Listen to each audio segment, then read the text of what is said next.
तो आज हमारी भी ज़ात ज़िवकार बेआईनी ही इस तरह की ही सूरत है कि बज़ाहिर कलमा पढ़ भी लिया, एक तीसरा टोला भी था मुनाफिकीन मदीना का, अब्दुल्लाह इब्न उबई मुनाफिकीन का सरदार। जब नबी करीम सल्लल्लाहु अलैहि वसल्लम हिजरत करके मदीना में गए हैं तो आका सलाम के पहुंचने से पहले वहाँ बादशाहत का निज़ाम कायम था। एक बादशाह मरता तो फिर अगला बादशाह बनाया जाता था।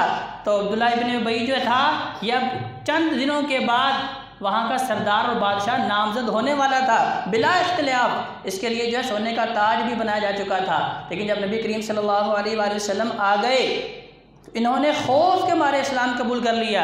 या दिल के अंदर ये सोच थी कि ये चंद दिन की बात है, जब मक्के वाले चढ़ाई करेंगे, इन्हें मारे पीटेंगे तो ये ख़त्म हो जाएंगे, दोबारा फिर हमारा जो है वो इसके ऊपर तसल्लुत कायम होगा, या फिर अगर ये गलबा पा गए तो इनके साथ रहेंगे, जंगों के अंदर हमें माल गनीमत मिलता रहेगा।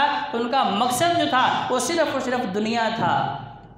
बज़ाहिर कलमा पढ़ लिया लेकिन उनका बातिन जो था वो उसी तरह नजासत से जो है वो मलबूस था, उसी तरह गंदा था जिस तरह के दीन इस्लाम से पहले था। तो ज़ात ज़िवकार कि सूरतुल बय्यिना हमें इसी की तरफ दरस दे रही है, इसी की तरफ बुला रही है कि भाई अहले किताब की तरह, यहूद व नसारा की तरह अगर तुमने भी अपना तर्ज अमल वही रखा तो फिर रब की रज़ा तुम्हें नहीं मिलेगी।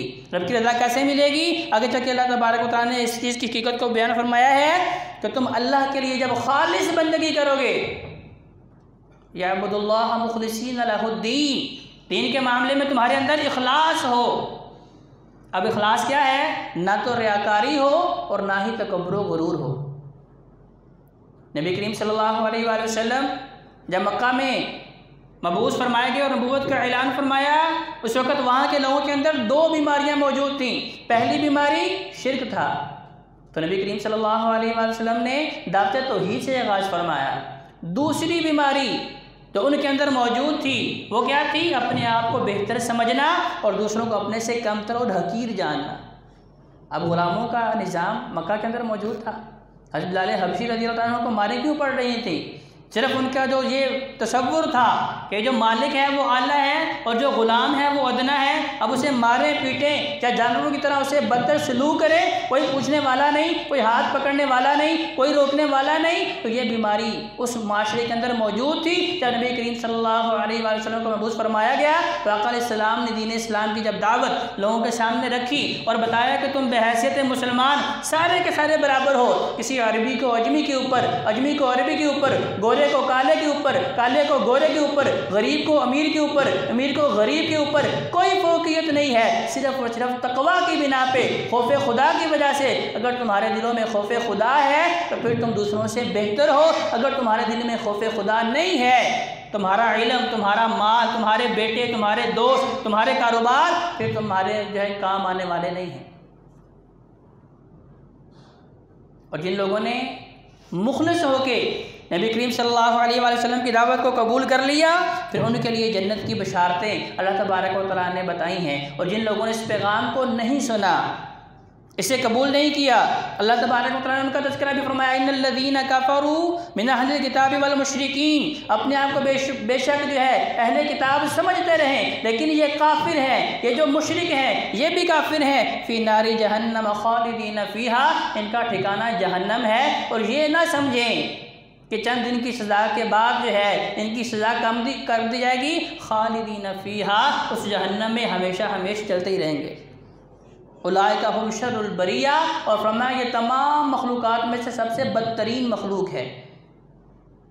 ज़िवकार इंसान सारी मखलूक़ात का सरदार है। अल्लाह तबारक व तआला क्या फरमा रहे हैं? वलक़द कर्रमना बनी आदम, मैंने इंसानों को अशरफुल मखलूक़ात बनाया है। लेकिन अगर इंसान रब का काफिर है, महबूब पैगम्बर अलैहिस्सलाम का काफिर है, तौहीद और रिसालत को नहीं मानता, अल्लाह और उसके रसूल के पैगाम को नहीं मानता, तो अल्लाह तबारक व तआला फरमा रहे हैं शर्रुल बरिया, ये सारी मखलूक़ात में से बदतरीन मखलूक है। दूसरे मुकाम पे सूरह आराफ के अंदर अल्लाह तबारक व तआला ये भी फरमा रहे हैं कि ऐसे लोग जो रब के काफिर हैं, महबूब पैगम्बर अलैहिस्सलाम के काफिर हैं, की मिसाल जानवरों की है। बल हुम अज़ल, बल्कि ये जानवरों से भी बदतरीन है।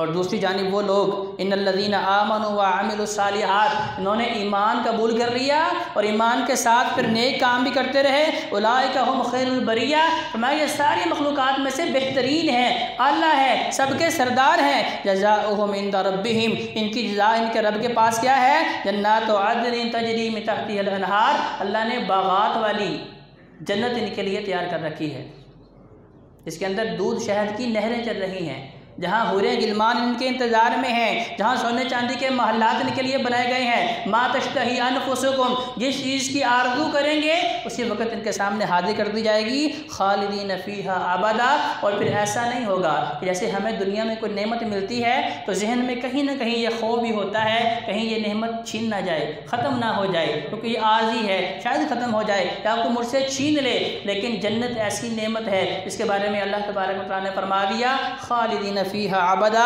उसमें हमेशा रहेंगे, कोई तंग नहीं करेगा, कोई तुम्हें वहाँ से निकालेगा नहीं, नेमत ख़त्म नहीं होगी। और उससे भी बड़ी बात रज़ियल्लाहु अन्हुम व रज़ू अन, ये वो लोग जिन्होंने ईमान कबूल किया और नेक काम करते रहे। अब नेक काम क्या है? अमले साले क्या है? हर वो चीज़ जिसका महबूब पैगंबर ने हुक्म दिया कि ये काम तुमने करना है, उसे करना अमले साले है, और जिस काम से महबूब पैगंबर ने मना कर दिया उससे रुकना जो है ये अमले साले है। ये लक़द काना लकुम फ़ी रसूलिल्लाह का अमली नमूना है कि जिस चीज़ के करने का हुक्म दिया उसे करें, इससे बाज रहने की तलकीन की, उसे अपने आप को रोकें। जिन लोगों ने ये काम कर लिया, फरमाया इन्होंने मेहनत करके अपने रब को राज़ी कर दिया है, और इनका रब जो है इनके ऊपर राज़ी हो गया है। ज़ालिका लिमन ख़शिया रब्बा, और ये ऐलान सिर्फ सहाबा के लिए नहीं है कि अल्लाह उनसे राज़ी है या जन्नत सिर्फ उनके लिए है, बल्कि अल्लाह तबारक व तआला ने मेरे और आपके लिए भी चंद आखिरी अल्फाज के अंदर जो है खुशखबरी दे दी है कि जो बंदा भी ज़ालिका लिमन ख़शिया रब्बा, जिसने भी अपने दिल के अंदर अल्लाह का खौफ पैदा कर लिया है, रब का डर पैदा कर दिया है। अब उसके पास इल्म है या नहीं है, उसके पास डिग्रियाँ हैं या नहीं है, उसके पास मालो मता है या नहीं है, इससे कोई फ़र्क नहीं पड़ता। अगर मेरे दिल में खौफ खुदा है, इसका मतलब ये है कि मुझे रब की रज़ा भी मिलेगी, मुझे ऐसी जन्नत भी मिलेगी, खालिदीन फ़ीहा, इसमें हमेशा हमेशा लोगों ने रहना है। तो ज़ात जी वकार, इस पूरी सूरत का निचोड़ क्या है कि अगर इबादत करने के बाद हमारे दिल में खौफ खुदा पैदा हो रहा है, जो इबादत नहीं कर रहे उनका तो हिसाब ही अलग है। क्योंकि देखिए फरमाया शर्रुल बरिया, वो बदतरीन मखलूक हैं जिन्होंने ईमान कबूल नहीं किया या अमले साले नहीं कर रहे, जो दोनों चीज़ों को साथ लेके चल रहे हैं, उनके बारे में फरमाया है कि वो बेहतरीन लोग हैं। अल्लाह तबारक व तआला भी उनके इस्तकबाल के लिए जो है मुंतज़िर होंगे, फरिश्ते मुंतज़िर होंगे, और जन्नत को उनके लिए तैयार किया गया है, ऐसा तैयार किया गया है कि जिसकी नेमतें देख के इंसान की आंखें दंग रह जाएंगी। इंसान बज़ाहिर कहेगा कि ये फल तो मैंने दुनिया में भी खाया है, लेकिन हज़रत जी वकार नबी करीम सल्लल्लाहु अलैहि वसल्लम ने फरमाया है कि एक एक फल के अंदर 100 जायके मौजूद होंगे,